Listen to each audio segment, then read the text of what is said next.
Soviet union का जब ज़ाहिर है उसका क़याम होता है, तो वो आप समझ लें कि उसके बाद वो उनका ये वाला जो खौफ है वो मज़ीद बढ़ जाता है। माज़ी की रोशनी में जब वो देखते हैं तो वो उनको लगता है कि ये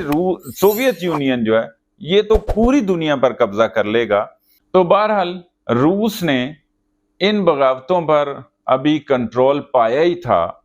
कि मगरिब ने एक ऐसी प्ले ग्राउंड जो है यूक्रेन की सूरत में तैयार की, और ये वही यूक्रेन है जो कल्चर के एतबार से, नस्ल ज़ुबान के एतबार से रूस का ही कह लें एक छोटा सा रेप्लिका था। और चंद सदियां कबल रूस का यूक्रेन जो है वो बाकायदा इलाका था, और इसी यूक्रेन के केव रीजन में रूस का दारुल हुकूमत भी था। नेटो और मगरबी रियासतों ने यूक्रेन की आवाम को अपने हक में इस्तेमाल करने के लिए मुख्तलिफ तरीकों से सपोर्ट करना शुरू किया। एजुकेशन, हेल्थ, रियायती निर्खों पर कर्जे, टेक्नोलॉजी एक्सचेंज और यूरोपीय यूनियन में शमूलियत की बाकायदा जो है वो वर्किंग की, और ये नेटो या मगरबी रियासतों ने बजाते खुद किया। यूक्रेन जो इंतहाई मशरकी यूरोप में वाक़ है, जबकि सेंट्रल यूरोप की रियासतों जिनमें जॉर्जिया, बोस्निया वगैरह है, उनको यूनियन में शामिल नहीं किया। लेकिन मशरिक में वाक़ यूक्रेन जो इनके रीजन से भी हटके है, इसको जो है वो शामिल कर लिया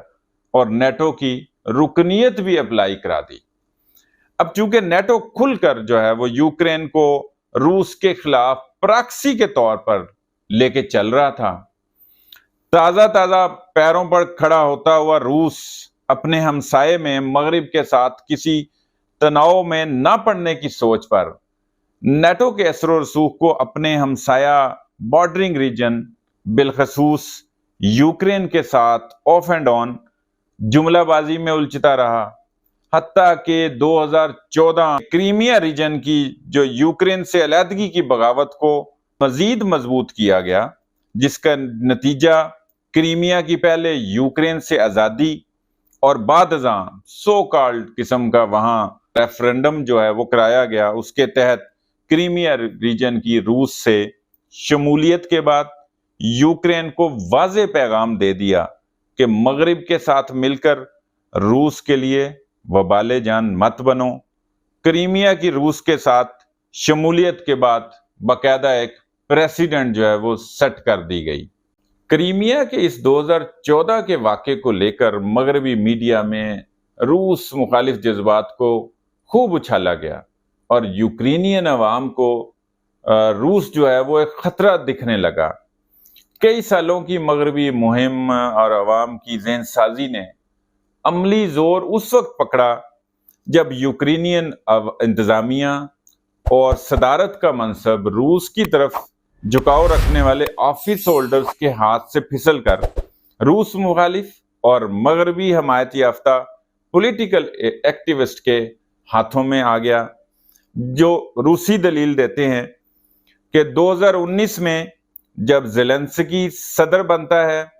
और जो गुज़श्ता यूक्रेनियन रहनुमा थे जो रूस के करीब समझे जाते थे, वो पाबंदे सलासल भी होते हैं और वो उनके खिलाफ जो है ना वो केसेस जो है वो भी बनना शुरू हो जाते हैं। एक तरफ ज़ेलेंस्की की आमद के बाद नेटो की मेंबरशिप के लिए जो माहौल था वो साजगार बनाया जाने लगा, तो दूसरी तरफ जो साथ बैठा रूस था वो सख्त नाला था, जिसके बायस अक्सर औकात यूक्रेन में और उसकी जो रूस की जो सरहदों के दरमियान अक्सर झड़पें होती रहीं। जब सारा ग्राउंड वर्क तैयार कर लिया गया और यूक्रेन जो है वो नेटो की मेंबरशिप के लिए तैयार खड़ा था, तो ये झड़पें बाकायदा जंग की शक्ल इख्तियार कर गईं। जब बाकायदा रूस यूक्रेन की सरहदों में दाखिल हो गया, इसका फौरी नतीजा तो ये निकला कि यूक्रेन ने अपना जो नेटो मेंबरशिप लेने का जो इरादा था वो तर्क कर दिया। लेकिन इस असना तक रूस यूक्रेन के एक बड़े हिस्से पर कब्जा कर चुका था اور یوکرین کو اپنے وہ علاقے واپس لینے تھے۔ اب آتے ہیں سویڈن اور فن لینڈ کی طرف کہ انہوں نے کیوں جو ہے وہ اپنا نیٹو کی ممبرشپ محسوس کی اور انہوں نے اپلائی کی۔ روس کے مغرب میں بیٹھے دونوں ممالک سویڈن اور فن لینڈ جو کئی دہائیوں سے جنگ و جدل سے دور کنارہ کشی اختیار کیے ہوئے تھے، جہاں کی عوام کے سروے میں کبھی 15-20% سے زائد کی دلچسپی جو ہے وہ ریکارڈ پر نہیں آئی تھی، انہوں نے بھی بالآخر یوکرین کو دیکھتے ہوئے نیٹو کی ممبرشپ اپلائی کر دی، اس خوف سے کہ روس کا بارڈر ہمارے ممالک سے بھی لگتا ہے۔ ان سب واقعات کو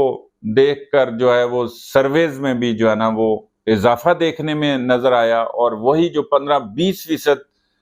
سروے نیٹو کی ممبرشپ کے لیے ہوتے تھے، ریکارڈ پر آتے تھے، وہ 60-70% تک چلے گئے، کہ اس وجہ سے کہ کہیں مشرقی بارڈر پر بیٹھا روس، جن کی بری اور بحری سرحدیں جو ہیں وہ ساتھ ملتی ہیں، اپنی جارحیت کے جوش میں یوکرین کی طرح ان پر بھی جو ہے وہ چڑھ نہ دوڑے۔ اس عمل کو یورپی یونین، امریکہ، برطانیہ کی طرف سے بھرپور قبولیت ملی، سوائے دو ممالک کے، ہنگری اور ترکی کے۔ ہم آپ کو بتاتے چلیں کہ ہنگری کا جو موجودہ چیف ایگزیکٹو ہے، وہ اپنی ریسسٹ پالیسیز کی بنیاد پر یورپ کے اندر بیڈ بوائے کے طور پر اکثر ٹاک آف دی ٹاؤن جو ہے وہ رہتا ہے، اور یورپی یونین کے ساتھیوں کی گفتگو میں یہی سامنے آتا ہے۔ ابتدائی طور پر سویڈن اور فن لینڈ کی طرف سے آنے والے مخالف بیانات پر نیٹو شمولیت پر ریزسٹ کیا گیا، بعد ازاں امریکہ اور یورپی یونین کی طرف سے آنے والے اسٹریٹجک پریشر اور سویڈن اور فن لینڈ کی طرف سے مذاکرات کے نتیجے میں اپنے کنسرنز کے مداوے کی یقین دہانی پر جو ہے وہ ہنگری وہ سر تسلیم خم کر دیتا ہے۔